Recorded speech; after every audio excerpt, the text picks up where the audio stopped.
In today's episode, don't waste your time and keep busy? Alrighty then.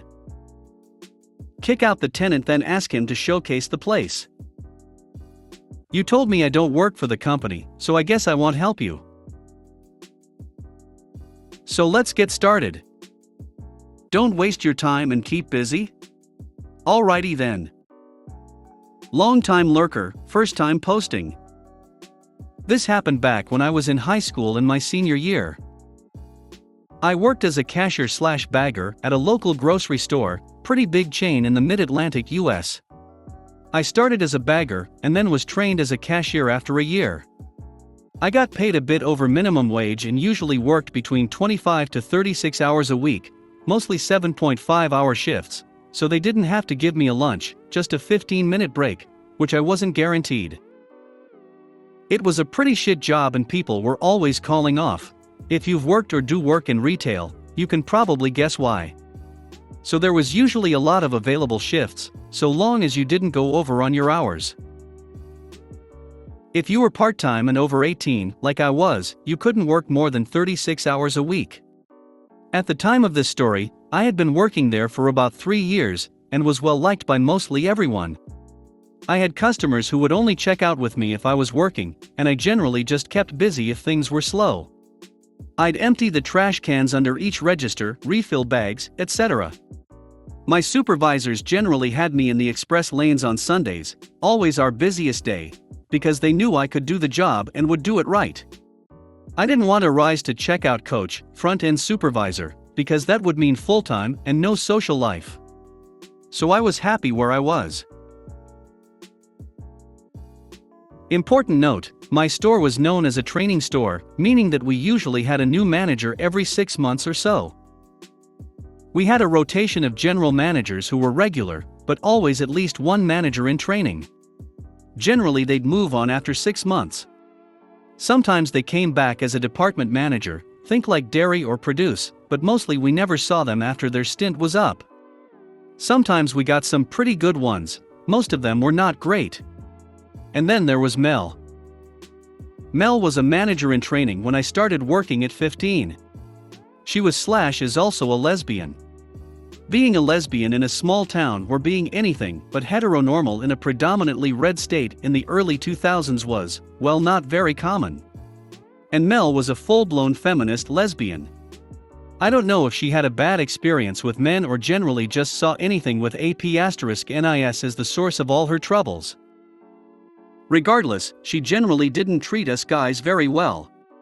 She had rotated out after 6 months and then my senior year, came back as the PM front-end manager, FEM.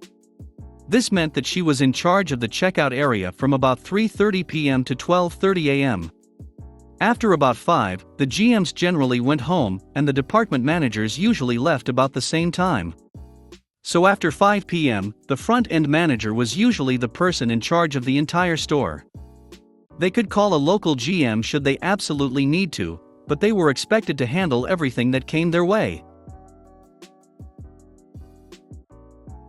Our story takes place in August 2007.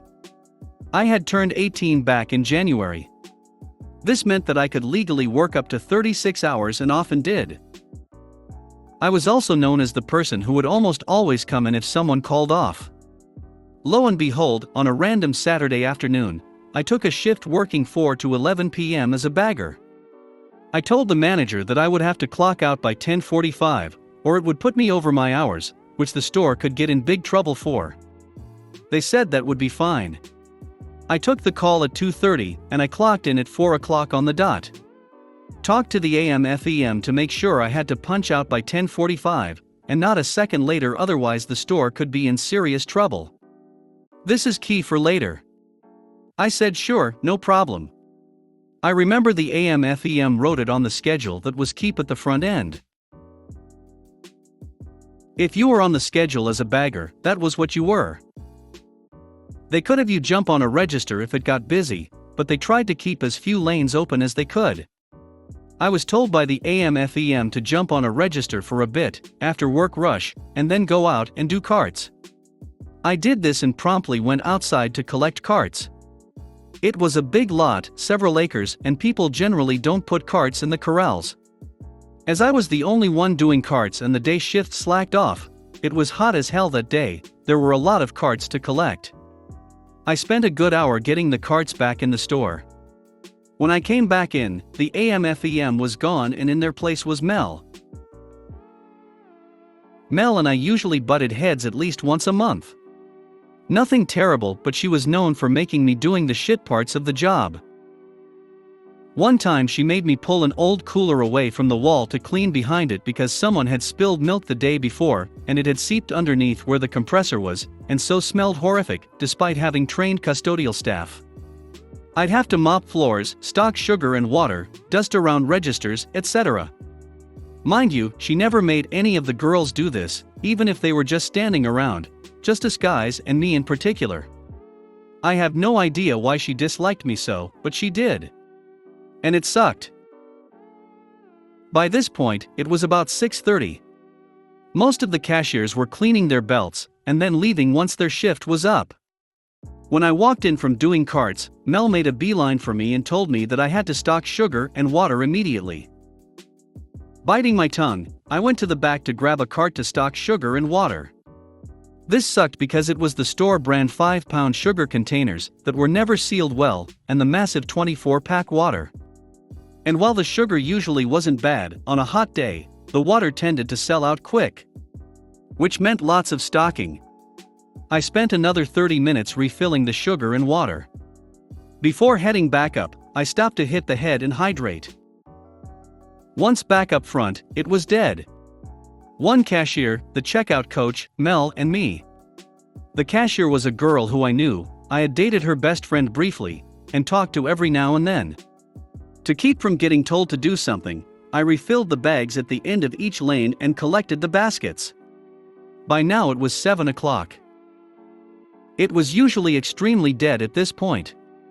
Because there wasn't much to do, I started chatting with the cashier. All of a sudden, I hear my name being called. Mel, nobody unusual 626. Come here. I walk over to the front end counter where she and her friend the checkout coach were just talking before she saw me talking to the cashier. OP, what's up? Mel, I know you like talking to the girls, but you're here to work, not waste my time. You know you're supposed to keep busy. You're wasting my time here. You can go and do garbage. Now. And replace all the bags. I was pissed. Here I was working extra hours, and I had to put up with Mel. And being told that I was slacking it was known that I was a pretty good worker. But, as I walked away, a plan formulated. Garbage was just that, collecting garbage. The store had approximately 50 garbage cans of all sizes inside the store, 4 outside by the entrances, 6 in the corrals and 8 at the gas station that was approximately 200 yards away. Most of the bags were the big industrial-sized ones you can fit a Mini Cooper in. Garbage detail sucked *S. Generally, if the day shift did it in the morning, it wasn't bad. But they never did. We had to use what we called U-boats, inversed U-shaped handles, to collect garbage, which is about as useful as a tanning bed in the Sahara. You could only put a few bags on it at a time before it was full, and you had to go slow so the bags didn't fall off and rip. Sometimes I'd tie the bags to the U-boat, but that meant that they were free to swing around. Because I just did the job the way they wanted, I was usually asked to do it, but only if the bags were full or ripped. Replacing all the bags, taking them through the store to the compactor, and doing a good job usually took a minimum of 2 hours, but usually closer to 3. Which was part of my plan. And once you started garbage, you had to finish it, which was also part of my plan. Management had problems with people timing it, so they had to leave before doing half of the garbage. I remember going to the back and finding exactly 1 U-boat free. I always grabbed a new roll of bags when doing garbage. Usually when doing garbage, I'd do the ones nearest the compactor first, so I didn't need to put them on the U-boat. I just carry them back. The only department I wasn't allowed to do was the meat department, probably a safety thing with the knives and equipment. So I did all the garbage in the back of the store first and then worked my way forward, replacing all the bags as I went. B/C the bags were huge, I'd have to tie them smaller so they'd fit the cans. While this isn't hard, they needed to be tight or the bag would fall inside the can and the can would need to be cleaned out using a hose and sanitizer. I never understood this. I eventually make it to the front end, where I go through and get the garbage from behind the front end. Mel usually watched me, like legit would turn around and watch me do garbage. The U-boat is full, so I wheel it back to the compactor which is now full. As I was not a manager, I wasn't allowed to run it. So I had to get Mel to run it. There was a key to keep it off, which entailed her ordering me to stuff more garbage in it without helping me. The compactor really was just a dumpster that compacted the trash. The door we used only opened to the chute. You had to be careful to make sure the compactor was retracted before adding more garbage to the chute, otherwise it could damage the machinery. That was the story I was told. Mel, being the conscientious manager, made sure that it was retracted before I added more. The snag was, the machine was slow, especially when the dumpster was empty. There was no way to see how empty it was other than to listen to it and stop it when it seemed to be under stress. As Mel was in a hurry to get back to the front end, ordered me to just stack the garbage in front of the door to the chute and to let her know when I was done with garbage, and then I could add the garbage to the chute with her running the compactor. Problem was, I was now heading outside. This was the part that took the longest as cans next to the entrance were always full, the corrals were pretty far apart, and their cans were always full. I found a whole fake Christmas tree in a corral garbage can once. And then there was the gas station cans, which were always full.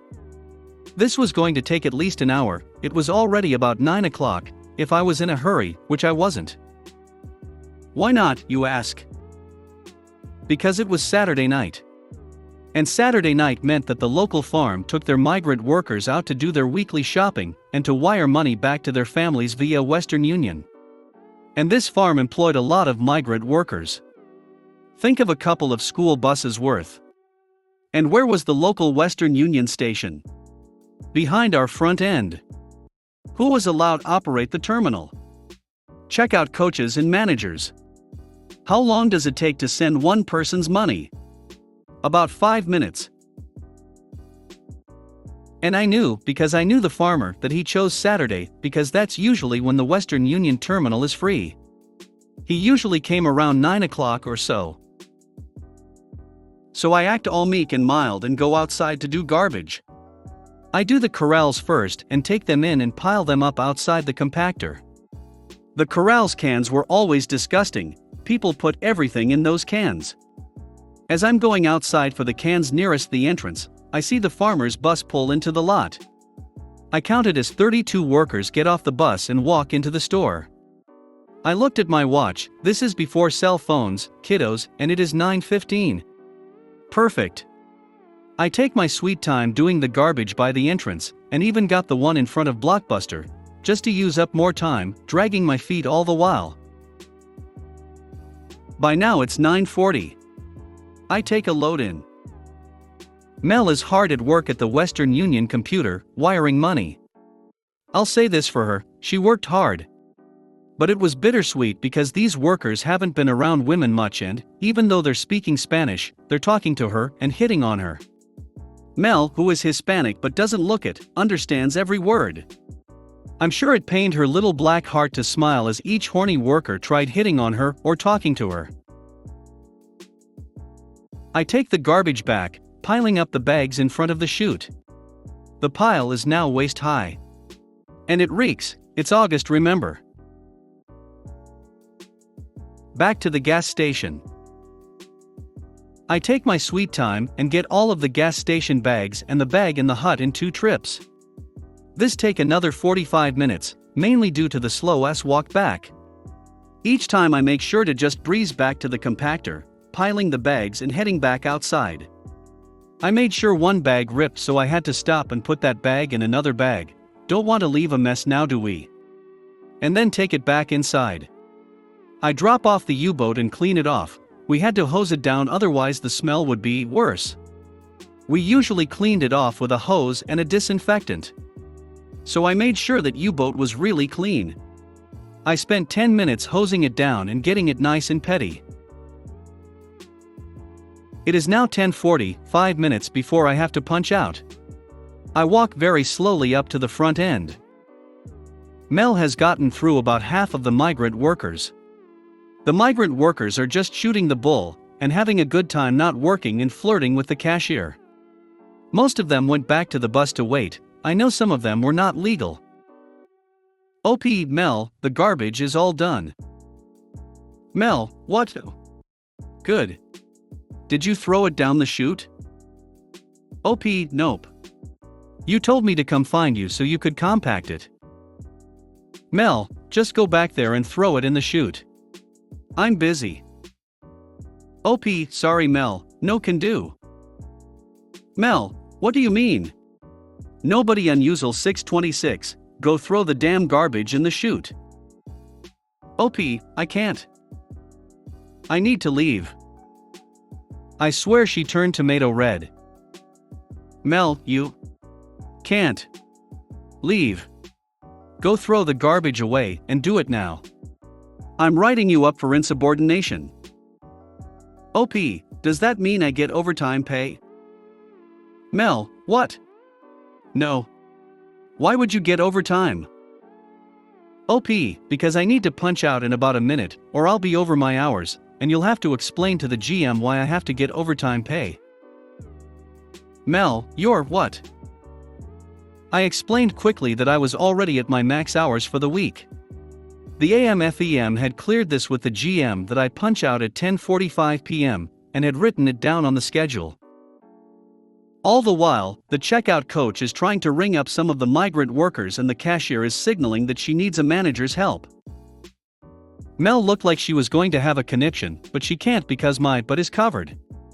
I punched out, grabbed my keys from my locker, and headed out the door. The cherry on top? I found out later that Mel had to throw the garbage out herself. After it had sat in the back for several hours and blocked the door, meaning that she had to move each bag at least twice. Because the bags weren't the greatest quality, many of them ripped, spilling foul-smelling garbage everywhere, forcing her to then clean the floor. Food was stored there short term before it was moved to the shelves. Since she was always a sharp dresser, I have no doubt she had to get some clothes professionally laundered, if not just throw it out. It was almost 1 when she was able to leave, from what I heard. Even suckier for her? She was salaried, so it didn't matter how many hours she worked, she didn't get paid anymore. I wish I could say that this stopped her being a royal *TCH, but it didn't. She couldn't say anything to me though, because I was just making sure I didn't waste any more time and kept busy. Kick out the tenant, then ask him to showcase the place. Mid-2010s, I was on a hunt for a place while crashing on a friend's couch. I was checking out a place for 40% of monthly minimum wage, and having arrived at the agreed-upon time, found an obese middle-aged lady telling an agitated nephew that he can't freeload in his room anymore. So I talked to her, and always the marketer offered to do some free digital marketing tips, basic stuff that people just ignore. Before checking out the rooms, it never hurts to offer something valuable and low-cost for free before negotiations. I found an amazing room that made me feel like a vampire count, with thick ornate columns, high ceilings, velvet drapes, with the only light coming from the glass wall on one side that casted my silhouette towards the entrance, and kept my face obscure sitting behind the desk.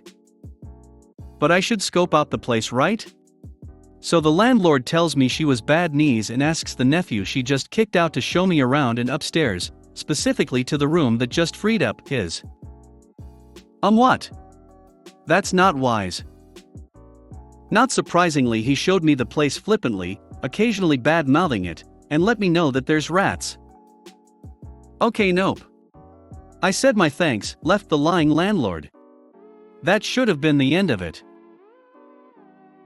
2 days later, the landlord calls me in the middle of work and asks if I made a decision on the room, and if I could show her the digital marketing tricks, to which I gave her the benefit of the doubt, and refused sternly. That should have been the end of it. Yet she kept on calling. Even when I blocked her, she found other numbers to call from over the next 2 weeks. One day I was in a foul mood, so I finally agreed, if only to get her out of my life, except she then directs me to the nephew she's kicking out as soon as his room is rented because she's not good with tech. What? That's not wise, but meh, it's what she wanted. It turns out the freeloading nephew was a natural and he managed to rank Landlord's apartment on the top 10 search results, complete with dead rats, dangerous fire escapes, fire hazards and all. The landlord was found in violation of numerous codes, and I now had a capable and admiring digital marketer who eventually helped me get employed after COVID layoffs. You told me I don't work for the company, so I guess I won't help you. This will be short one for you guys. If this isn't malicious compliance enough, then let me know. I work for an insurance agency, not gonna mention who, handling day-to-day customer service. I call a customer, call him clown, because his homeowner's insurance was past due. He proceeds to give me attitude because he moved out of state and sold that home 4 months prior. He also has a personal umbrella policy for my state that he never got transferred over to his new state. Because I am only licensed in one state, I told him I cannot transfer his policy over, and he needs to call the agency in his new state. Clown then decides to say, I wish I could talk to someone that actually works for company name. I told him I do in fact work directly for the company. To which he replied, but you don't work for them, do you? Or else you would be able to handle this. I explained to him and his 3 brain cells that agents can only ever do business in their licensed states, and for him to call his new office and sort it out the issue with the umbrella policy. After I get him off the phone, I proceed to cancel his home policy, because it is in a state that I am licensed for. We are allowed to request from underwriting to cancel past 30 days, but it affects our agency's performance rating. Don't ask me why, when it's the customer fault we have to backdate that far. So I cancel his policy back only 30 days, despite the fact he sold the home 4 months prior, because F*** him. He calls back a couple weeks later. He found out we didn't cancel the policy back the whole 4 months, and demands he is refunded for that time. I cut him off and say, you told me I don't work for company name, why would you call me for help? He got even more pissed, going off on me all while I sat back and smiled. Once this guy finally stopped to take a breath, I chimed in. This sounds like a company name problem, so maybe you should call them, and I hung up. He never called back, so I assumed he called our corporate number. Moral of the story, don't treat customer service like shit and accuse them of not working for their company, then try to beg them for help. If you made it to the end of the video, thanks for watching. Don't forget to like, subscribe and share, and we will see you in the next video.